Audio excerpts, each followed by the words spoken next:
Assalamualaikum warahmatullahi wabarakatuh. Ketemu lagi dengan Miss Ani. Bagaimana kabarnya anak-anakku yang solih dan solihah? Mudah-mudahan Ananda dan keluarga di rumah dalam keadaan sehat walafiat dan dalam lindungan Allah Subhanahu wa Ta'ala. Amin ya Robbal 'Alamin. Hari ini kita akan belajar tematik 5E subtema 2. Miss Ani akan menjelaskan pembelajaran 4, 5, dan 6. Sebelum memulai pembelajaran, marilah kita membaca basmalah. Bismillahirrahmanirrahim. Simak pembelajaran dari Miss Ani ya, solih dan solihah. Silahkan kalian dibuka buku paketnya 5E ekosistem, subtema 2, pembelajaran 4, ada di halaman 56. Oke, perhatikan gambar berikut. Kenampakan alam apakah yang dijadikan wisata pada gambar tersebut? Jawabannya adalah kenampakan alam daratan, berupa dataran tinggi, yaitu pegunungan. Dapatkah kamu menyebutkan kenampakan alam lainnya di Indonesia yang dijadikan tempat wisata? Bisa, yaitu menyebutkan salah satunya adalah objek wisata Gunung Bromo, yaitu yang berada di Jawa Timur. Materi pembelajaran kita hari ini yaitu membuat pertanyaan berdasarkan teks dan menulis cerita non-fiksi tentang kenampakan alam. Menjelaskan potensi sumber daya alam di wilayah dataran tinggi. Yang terakhir, menjelaskan sikap hidup rukun untuk mewujudkan persatuan dan kesatuan. Sikap yang akan dikembangkan yaitu cermat, teliti, dan mandiri. Silakan Ananda membaca teks non-fiksi tentang Dieng Dataran Tinggi sebagai tempat wisata. Ada di buku paket halaman 56 dan 57. Selanjutnya, Miss Ani akan menjelaskan potensi sumber daya alam di wilayah dataran tinggi. Oke, yang ada di buku paket halaman 58. Selain sebagai tempat wisata, banyak potensi sumber daya alam yang terdapat di wilayah dataran tinggi. Misalnya yang terdapat di daerah Pangalengan. Pangalengan adalah sebuah desa yang terdapat di Bandung, Jawa Barat. Keistimewaan desa tersebut adalah iklimnya yang sejuk. Akibatnya, daerah ini sangat berpotensi untuk dijadikan perkebunan sayur atau perkebunan teh.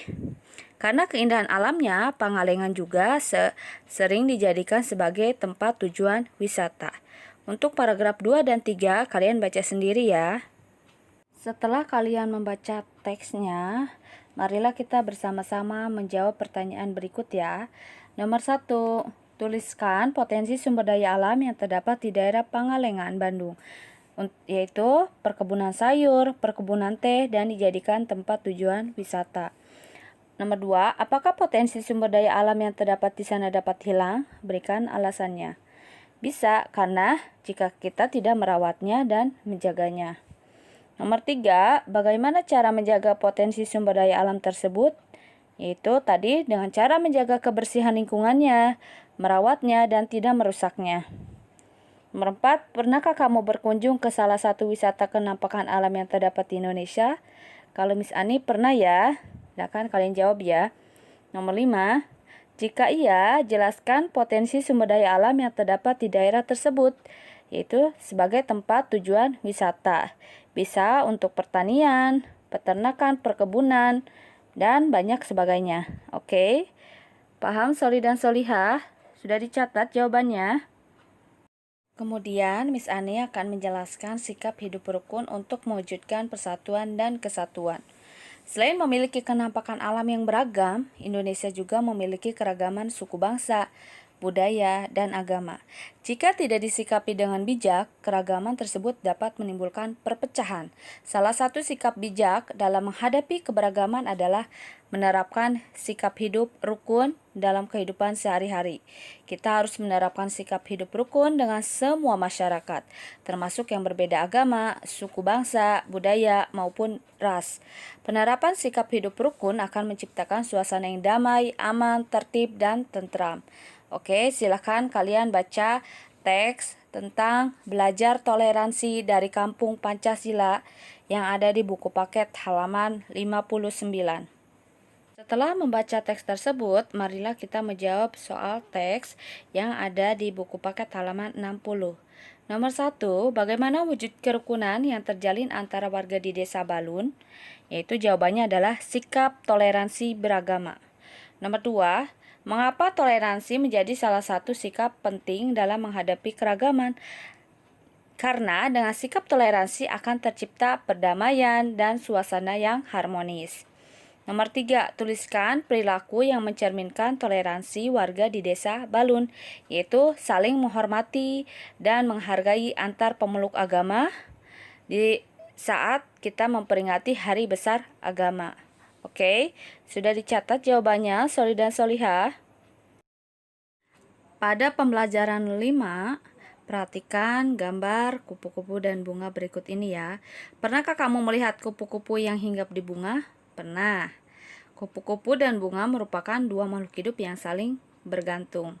Menurutmu, apakah hubungan antara kedua makhluk hidup tersebut saling menguntungkan atau bahkan saling merugikan? Jawabannya itu saling menguntungkan. Kenapa menguntungkan? Karena kupu-kupu mendapatkan makanan dari bunga berupa nektar. Selanjutnya, bunga diuntungkan dengan adanya kupu-kupu karena membantu proses penyerbukan pada bunga, yaitu disebut dengan simbiosis mutualisme, yaitu dua-duanya saling menguntungkan. Oke, paham Soli dan Solihah? Materi pembelajaran 5 yaitu yang pertama, menjelaskan hubungan khas yang terjadi antar makhluk hidup yang berbeda. Yang kedua, membuat pamflet tentang simbiosis dalam sebuah ekosistem. Yang ketiga, menjelaskan properti dalam tari daerah. Sikap yang akan dikembangkan yaitu cermat, teliti, dan mandiri. Kemudian, Miss Ani akan menjelaskan hubungan khas yang terjadi antar makhluk hidup yang berbeda. Ada di buku paket halaman 62. Selain melakukan interaksi dalam rantai makanan, makhluk hidup juga melakukan interaksi antar individu. Contoh interaksi antar individu adalah simbiosis. Ada 3 jenis simbiosis, yaitu yang pertama adalah simbiosis mutualisme. Simbiosis mutualisme adalah hubungan antar makhluk hidup yang sama-sama diuntungkan. Jadi dua-duanya diuntungkan ya. Artinya mutu itu berkualitas, dua-duanya diuntungkan. Contoh simbiosis mutualisme yaitu simbiosis antara kerbau dan burung jalak. Kerbau diuntungkan karena kutu yang hidup di tubuhnya dimakan oleh burung jalak. Adapun burung jalak yang mendapatkan sumber makanan dari kutu kerbau. Oke, contoh selanjutnya yaitu ada lebah dan bunga. Jenis simbiosis yang kedua yaitu simbiosis komensalisme. Simbiosis komensalisme adalah hubungan antara makhluk hidup yang salah satunya diuntungkan, namun makhluk hidup yang lainnya tidak diuntungkan atau dirugikan. Artinya, satu diuntungkan, tetapi yang satunya tidak diuntungkan maupun tidak dirugikan. Contoh simbiosis komensalisme yaitu ada ikan hiu dan ikan remora. Ikan remora mendapatkan keuntungan berupa perlindungan dari predatornya, sementara ikan hiu tidak diuntungkan maupun dirugikan. Contoh lain dari simbiosis komensalisme yaitu anggrek menempel di pohon. Oke. Jenis simbiosis yang ketiga yaitu simbiosis parasitisme. Simbiosis parasitisme adalah hubungan antar makhluk hidup yang salah satu diuntungkan dan makhluk hidup yang lainnya dirugikan. Satu diuntungkan, satu dirugikan. Contoh dari simbiosis parasitisme adalah simbiosis antara tanaman tali putri dan tumbuhan inangnya. Yaitu tali putri menyerap sari-sari makanan yang dihasilkan inangnya dan mendapatkan tempat hidup, sedangkan inangnya tidak mendapatkan apapun. Oke, contoh lain dari simbiosis parasitisme yaitu nyamuk dan manusia. Kemudian Miss Ani akan menjelaskan tentang pamflet. Ada di buku paket halaman 63. Pamflet adalah tulisan yang dapat disertai dengan gambar pada satu sisi atau pada kedua sisinya. Pamflet juga disebut dengan selembaran. Nah, pada gambar tersebut adalah merupakan contoh dari bentuk pamflet. Materi selanjutnya, Miss Ani akan menjelaskan tentang properti dalam tari daerah. Silahkan kalian baca teks yang berjudul Tari Perang, Tari Turuk Uliat Bilau, dan Tari Turuk Uliat Manyang. Ada di buku paket halaman 64. Setelah membaca teks tersebut, kemudian jawablah pertanyaan berikut ya. Nomor 1, apa saja properti tari yang dipergunakan dalam tari perang dan tari Turuk Uliat Bilau? Adakah properti yang serupa? Jawabannya adalah properti tari perang yaitu ada rok yang terbuat dari akar dan daun-daun kering, manik-manik penghias dada, dan ikat pinggang yang berasal dari bulu unggas. Penari yang adapun juga properti lain yaitu tongkat bambu. Sedangkan tari Turuk Uliat Bilau atau Manyang yaitu sama dengan tari perang, yaitu menggunakan tongkat bambu. Nah, adakah properti yang sama? Ada, yaitu menggunakan tongkat bambu. Yang kedua, jelaskan gerakan-gerakan yang terdapat dalam tarian tersebut. Pada tari perang, biasanya didominasi oleh gerakan tangan memindahkan panah. Tangan kiri memegang busur panah dan tangan kanan membawa anak panah. Gerakan kaki diayunkan ke depan dan gerakan kaki menyilang. Sedangkan tari Turuk Uliat Bilau yaitu gerakannya dengan cara berkomunikasi melalui perantara lain, yaitu bisa dengan hewan. Selanjutnya, dengan iringan tetabuhan, hentakan kaki si kiri, yaitu membuat harmonisasi antara penabuh, penari, dan pesan yang akan disampaikan. Pada pembelajaran 6, perhatikan gambar berikut. Salah satu budaya yang sudah melekat dalam keseharian masyarakat Indonesia adalah budaya gotong royong. Jelaskan manfaat gotong royong dalam kegiatan tersebut. Yang pertama yaitu pekerjaan akan cepat selesai, menjalin silaturahmi, persaudaraan akan semakin erat, tentunya lingkungan akan semakin bersih dan asri. Materi pada pembelajaran 6 yang akan dibahas adalah yang pertama menjelaskan semangat kekeluargaan dan gotong royong dalam kehidupan sehari-hari. Yang kedua, membuat teks non-fiksi tentang sikap gotong royong. Yang ketiga, melakukan pementasan tari daerah. Sikap yang akan dikembangkan yaitu cermat, teliti, dan mandiri. Miss Ani akan menjelaskan materi semangat kekeluargaan dan gotong royong dalam kehidupan sehari-hari. Ada di buku paket halaman 66 dan 67. Manfaat semangat kekeluargaan yaitu yang pertama, meningkatkan persatuan dan kesatuan. Yang kedua, hubungan antar masyarakat terjalin harmonis, aman, dan tentram. Yang ketiga, kebersamaan antar masyarakat terjaga dengan baik.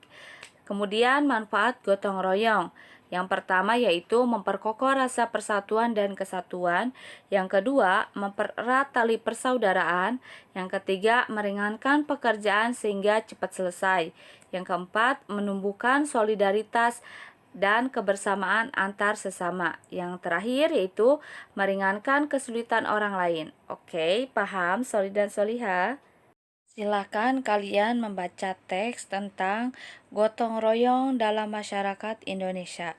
Ada di buku paket halaman 68 dan 69. Materi selanjutnya yaitu melakukan pementasan tari daerah. Silakan kalian melakukan gerakan tarian, misalnya yaitu gerakan hewan atau tumbuhan. Iringi tarianmu dengan alat musik ritmis, ya. Ada di buku paket halaman 69. Nah, di sini ada gambar tentang contoh gerakan tarian hewan yaitu dari gerakan kupu-kupu.